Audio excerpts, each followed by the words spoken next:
Hello students, आज का lecture हमारा है मॉलिक्यूलर बायोलॉजी का बहुत important topic which is DNA replication.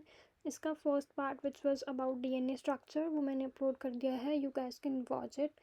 And let's start with replication process. So what is the meaning of replication? क्या मतलब है एप्लीकेशन का? इसका मतलब है किसी भी चीज़ की दो कॉपीज़ बनाना, फोटो कॉपीज़ बनाना, रेप्लिकाज बनाना। रेप्लिकेशन मतलब रेप्लिका। तो डीएनए रेप्लिकेशन का सिंपली मतलब है डीएनए की copies banana. In the process of DNA replication, one parental DNA molecule will form two daughter DNA molecules. Alright, one parental DNA molecule will form two identical DNA molecules. Here, DNA replication is a semi-conservative process. It is what? A semi-conservative process where a DNA molecule gives rise to identical DNA molecule. एक DNA molecule identical DNA molecule बनाता है. But what is the meaning of this semi-conservative which I have highlighted over here? इसका क्या मतलब है? इसको समझते हैं पहले, ये बहुत इम्पॉर्टेंट है। अब हम सेमी कॉन्जर्वेटिव प्रोसेस को समझते हैं। ये है हमारा parental DNA double helical molecule जिसमें दो स्ट्रैंड्स हैं। अब जैसे ही ये रेप्लिकेट करेगा, कैसे करेगा? इसके दोनों स्ट्रैंड्स ओपन हो जाएंगे like this. Don't focus on my drawing guys, ठीक है, माउस पैड से बना रही हूँ। एंड इसके साथ एक नया स्ट्रैंड बनेगा, इसके साथ भी एक नया स्ट्रैंड बनेगा। तो इसमें क्या समझ आया? 50% डीएनए हमारा पेरेंटल डीएनए ही है, मतलब पेरेंटल डीएनए कंजर्व्ड रहा, ऐसा का ऐसा ही रहा हमारी बॉडी में। 50% नया बन गया विच इज़ हाफ कंजर्व्ड और half is the new DNA strand, ठीक है। तो that is why we call it semi conservative process, ठीक है। समझ में आया? नहीं आया तो दोबारा देख लेना, पीछे करके आ जाएगा।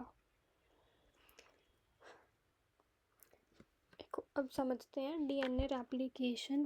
जैसे आप मान लो कोई कंस्ट्रक्शन चल रही है, तो कंस्ट्रक्शन करने के लिए क्या क्या चाहिए? बहुत सारे वर्कर चाहिए, बहुत सारा रॉ मटेरियल चाहिए। वैसे ही डीएनए रेप्लिकेशन का प्रोसेस भी कंस्ट्रक्शन की तरह ही है। क्यों? क्योंकि हमें एक नया कुछ कंस्ट्रक्ट करना है, हमें एक डीएनए मॉलिक्यूल कंस्ट्रक्ट करना है, राइट।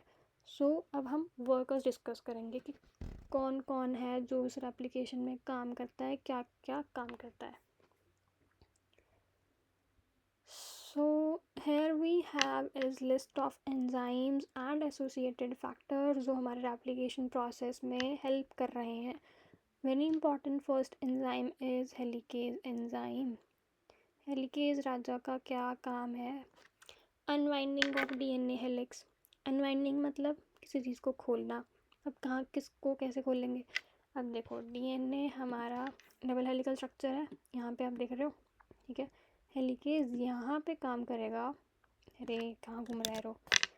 हेलिकेज इस डायरेक्शन में काम करेगा और इसको ऐसे खोल देगा, यहाँ से काट देगा, ठीक है। तो इसके दोनों स्ट्रैंड्स जो है वो ओपन होके वाई शेप स्ट्रक्चर बना लेंगे। रेप्लिकेशन फोक बोलते हैं उसे, रेप्लिकेशन फोक बना लेंगे। Let me show you.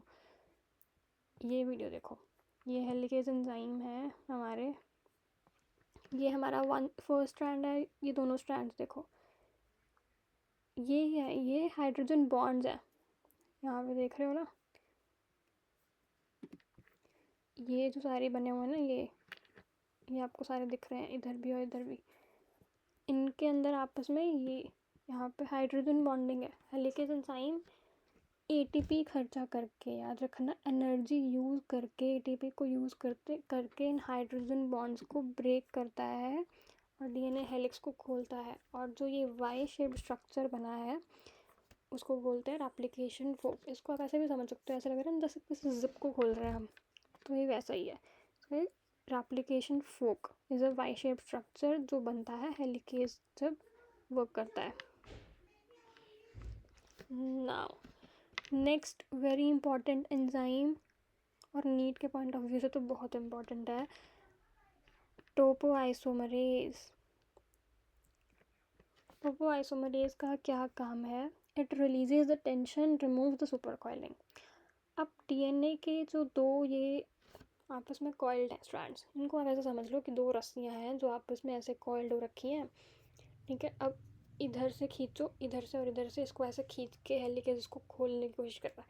तो अगर आप दो रस्सियों को ऐसे खींचोगे ना तो आफ्टर सम पॉइंट उनमें स्ट्रेस क्रिएट होगा, टेंशन क्रिएट हो जाएगा. टेंशन हो जाएगी उनको बेचारों को, स्ट्रेस हो जाएगी. जैसे आपको फिर अगर स्ट्रेस हो जाता है तो फिर क्या करते हैं, काम करना छोड़ देते हैं, सब छोड़ छाड़ के बैठ जाते हैं. बट टोपोआइसोमरेज क्या करता है? टोपोआइसोमरेज उस टेंशन को रिमूव करता है, उस सुपर कॉइलिंग को रिमूव करता है. इसके लिए भी मेरे पास वीडियो है आपके लिए. सी हेयर, ये यहाँ पे आपको दिख रहा है, ये मान लो ये एक स्ट्रैंड है डीएनए का, पेरेंटल डीएनए की बात हो रही है, और ये दूसरा स्ट्रैंड है. अभी नया तो बना ही नहीं है ना, पेरेंटल की बात होगी. ठीक है, ये दोनों स्ट्रैंड हैं. अब इसको ओपन करेंगे तो क्या होगा? अरे चल जा भाई. देखो, इसने ऐसे खींच के खोलने की कोशिश करी, वो और ज़्यादा कॉइल हो गया बल्कि. ठीक है, this is known as super coiling. Now what topoisomerase will do, it will releases the tension. How? It will cut the strands. जहाँ पे वो सुपर कॉइलिंग हो रही है वहाँ से वो कट लगाएगा, उनको आप ऐसे खोल देगा. कट लगा के तो खोलना ईजी है, फिर दोबारा रीसील कर देगा. Next we have is SSB proteins. SSB proteins क्या है? एंजाइम नहीं है, these are single stranded binding proteins. इनका फंक्शन है to keep the helix open. अब हेलिकेज ने जो मेहनत करी है, हेलिकेज जो हमारा सबसे पहला वर्कर था जिसने मेहनत करी थी डीएनए हेलिक्स को खोलने में, बट हेलिक्स क्या करेगा? फिर से कोशिश करेगा कि फिर से वो हेलिकल स्ट्रक्चर ले ले अपना. ठीक है, क्योंकि अगर हम रोप्स को ऐसे खोल रहे हैं तो इफ़ यू लीव दैट, अगर ऐसे छोड़ दोगे ना एकदम से रोप को, अगर उसमें टेंशन क्रिएटेड होती है कई बार ना स्ट्रेस की वजह से, तो वो दोबारा खोल हो जाता है. एसएसबी प्रोटीन का बस यही काम है कि वो बाइंड हो जाते हैं रेप्लिकेशन फोक के साथ, स्ट्रैंड्स के साथ. ठीक है, ताकि वो ओपन रहे, बंद ना हो जाए.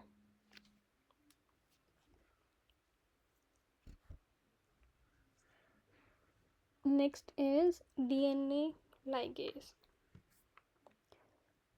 डीएनए लाइगेज भी बहुत इंपॉर्टेंट एंजाइम है to remember. You guys need. DNA ligase का क्या काम है? डीएनए लाइगेज का नाम यहाँ पे मैंने एक लिखा है, मॉलिक्यूलर ग्लू. अब ग्लू का काम तो हमें पता ही है, जोड़ के रखना.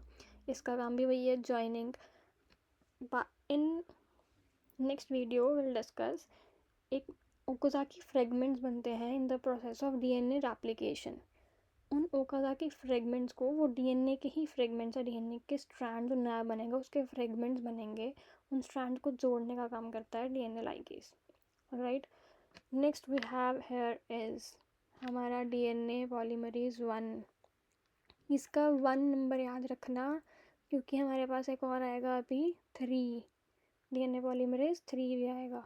ठीक है, पॉलीमरेज 1 को आप ऐसे समझो, इसका फंक्शन है removing the removing the RNA primer and replacing it with DNA. अब DNA का स्ट्रैंड क्या है? Chain of nucleotides. राइट, हमें पता है डीएनए क्या है, पॉलीमर ऑफ न्यूक्लियोटाइड्स. बहुत सारे न्यूक्लियोटाइड्स को जोड़ के डीएनए की चेन बनती है, वही हमारा डीएनए स्ट्रैंड है. लेकिन डीएनए न्यूक्लियोटाइड, हम डायरेक्टली डीएनए न्यूक्लियोटाइड नहीं लगा सकते, हमें पहले आरएनए प्राइमर लगाना पड़ेगा. You can think of it like, अगर आप कभी पेंट करवाते हो घर पे तो उससे पहले प्राइमर लगाना पड़ता है. पहले प्राइमर लगाते हैं, उसके बाद पेंट लगाते हैं ना, ताकि वो अच्छे से लगा रहे, लाइक उसकी लाइफ ज़्यादा देर तक टिके, वो ज़्यादा अच्छे से वॉल से बॉन्ड बना ले. तो आरएनए प्राइमर भी, पहले आरएनए प्राइमर आता है, उसके बाद उससे डीएनए न्यूक्लियोटाइड अटैच होता है, फिर न्यूक्लियोटाइड की चेन बनती है. अब पॉलीमरेज 1 क्या कर रहा है, उस आरएनए प्राइमर को ही रिमूव कर रहा है। क्यों? हमें तो वो चाहिए ना, हमें वो थोड़ी देर के लिए ही चाहिए। जब हमारा काम हो जाएगा हम उसको टाटा बाय बाय कर देंगे। तो डीएनए पॉलीमरेज 1 वो बाय बाय करने का काम करता है बस, कि भैया आपका काम हो गया है, आरएनए भैया, प्राइमर भैया, अब आप जाओ। ठीक है, अब हमारा डीएनए महाराज ही आएंगे यहाँ पे, डीएनए न्यूक्लियोटाइड ही आएगा आपकी जगह पे। ठीक है, अब ये आरएनए प्राइमर कहाँ से आया था? लेकिन आरएनए प्राइमर को भी तो किसी ने बनाया होगा। आरएनए प्राइमर को बनाया था हमारे प्राइमेज भाई ने। एक जैसे नाम है इनके, एक ही फैमिली के हैं भाई। तो प्राइमेज का फंक्शन है फॉर्मेशन ऑफ प्राइमर, बस ये फंक्शन है इसका।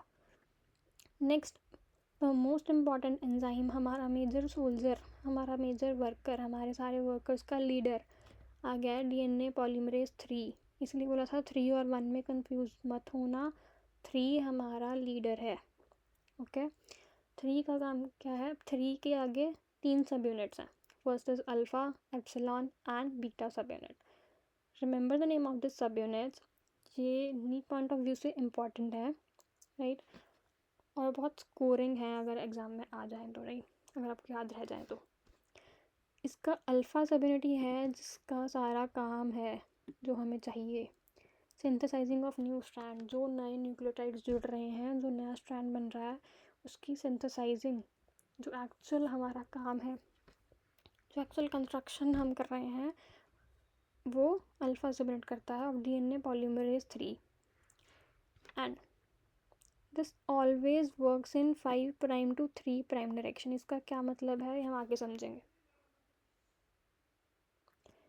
Another subunit of DNA polymerase 3 is epsilon subunit. Epsilon सब यूनिट का काम यहाँ पे है प्रूफ रीडिंग। प्रूफ रीडिंग का क्या मतलब है? नाउ डीएनए पॉलीमरेज 3 का जो अल्फा सब यूनिट है, ये तो अपने मज़े में न्यूक्लियोटाइड जोड़ रहा है। न्यूक्लियोटाइड कैसे जोड़ते हैं? A double bond P and G double bond सी।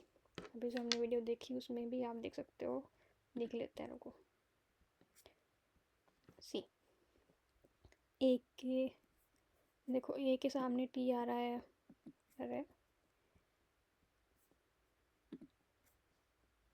देखो ए के सामने यहाँ पे टी है, जी के सामने सी है, देन अगेन ए के सामने टी है।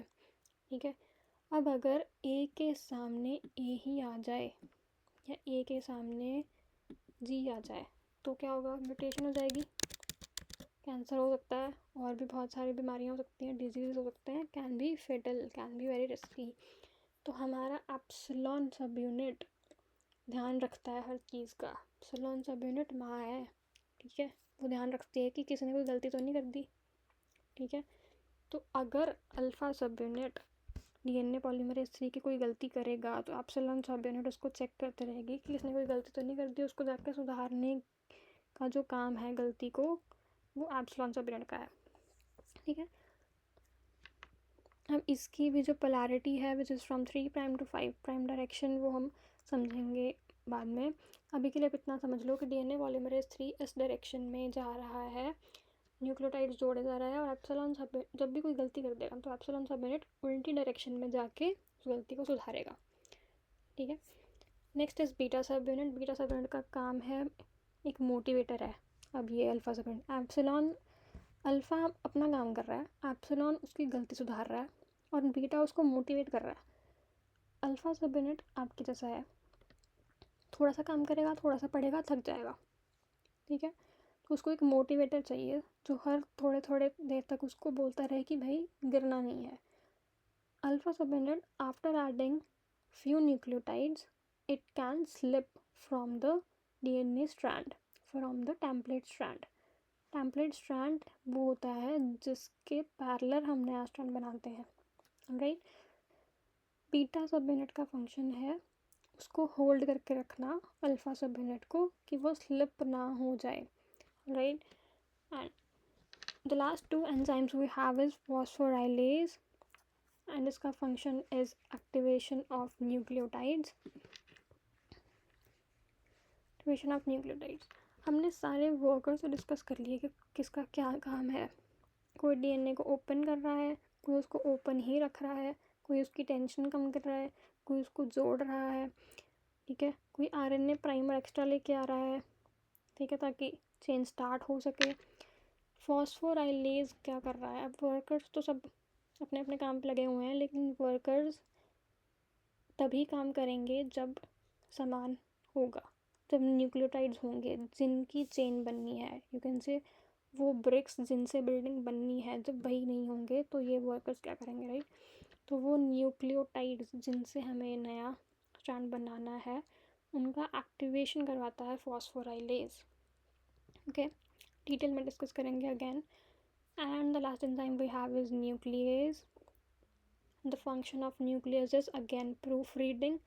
अब एक ही एंजाइम के सहारे नहीं बैठ सकते कि कोई गलती हो जाएगी तो वो पकड़ लेगा। अगर इससे भी नहीं पकड़ी गई तो we have another enzyme here जिसका काम भी प्रूफ रीडिंग ही है, which will also help in reversing any mistake which DNA polymerase will do.